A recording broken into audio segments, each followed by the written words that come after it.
ముందుగా పూజ్య శ్రీ కీర్తిశేషులైన మా పెద్ద గురుస్వామి సూర్యప్రకాష్ గురుస్వామి పాదాలకు నమస్కరిస్తూ వారి అడుగుజాడల్లో మమ్మల్ని అందరినీ కూడా ముందుకు నడిపిస్తున్న పూజ్యులు శ్రీ జనార్దన గురుస్వామికి మరియు అందరి గురుస్వాములకి స్నేహితులకి అందరికీ కూడా ఈరోజు వ్యాస పూర్ణిమ గురు పౌర్ణమి శుభాకాంక్షలు. గత 3 డికేడ్స్ అంటే ఇంచుమించు 30 సంవత్సరాలు దాటిపోయింది. మేము ఈ ఆధ్యాత్మిక భావజాలంలో పెద్ద గురుస్వామి ఆధ్వర్యంలో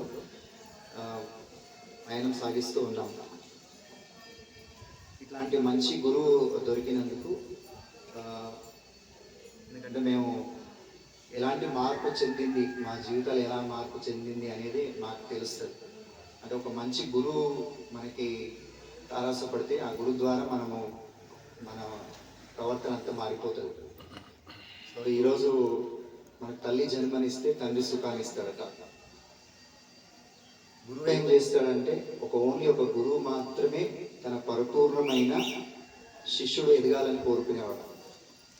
ఎలాంటి భేషాజాలం లేకుండా, అంటే తన శిష్యుడు ఎప్పుడైనా ఉన్నతికి ఎదగాలనే ఆలోచనతోనే ఎప్పుడు గురువు ఆశిస్తూ ఉంటాడు. అట్లాంటి గురుతర గురు బోధనలో ఉన్నాం మనం. ఎందుకంటే అయ్యప్ప దీక్షలో ఉన్నాం కాబట్టి అయ్యప్ప దీక్షలో మనకు అయ్యప్ప ముందు చెప్పేది ఫస్ట్ గురువుని సంపన్నం చేసుకోవాలంటాడు.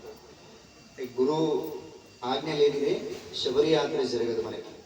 అంటే అంత గురువు ప్రాధాన్యత ఉన్నది, అంత గురు ప్రాధాన్యత ఉన్నది కాబట్టి గురువు మంచి గురువు మనకు మార్చుకుంటూ వెళ్ళిన కొద్ది మందిలో జనార్దన గురుస్వామి. ఇప్పుడు గురుస్వామి ఏమన్నారంటే వ్యక్తులు కాదు ఇంపార్టెంట్, గురువు అనేది వ్యక్తి కాదు, ఒక భావజాలం. అంటే తనని అజ్ఞానాంధకారం నుంచి వెలుగు వైపు తీసుకెళ్ళేవాడి గురువు.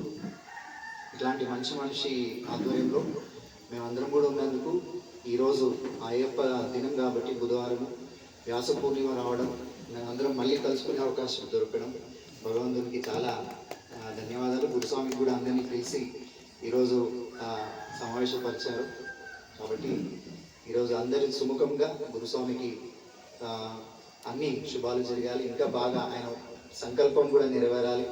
ఈరోజు ఆ వ్యాస పూర్ణిమ రోజు అడుగుదాం. గురుస్వామి సంకల్పం ఉంది, ఆ సంకల్పం నెరవేరాలని భగవంతుని మనసారా కోరుకుంటాం. సద్గురునాథ మహారాజ్ కి జై.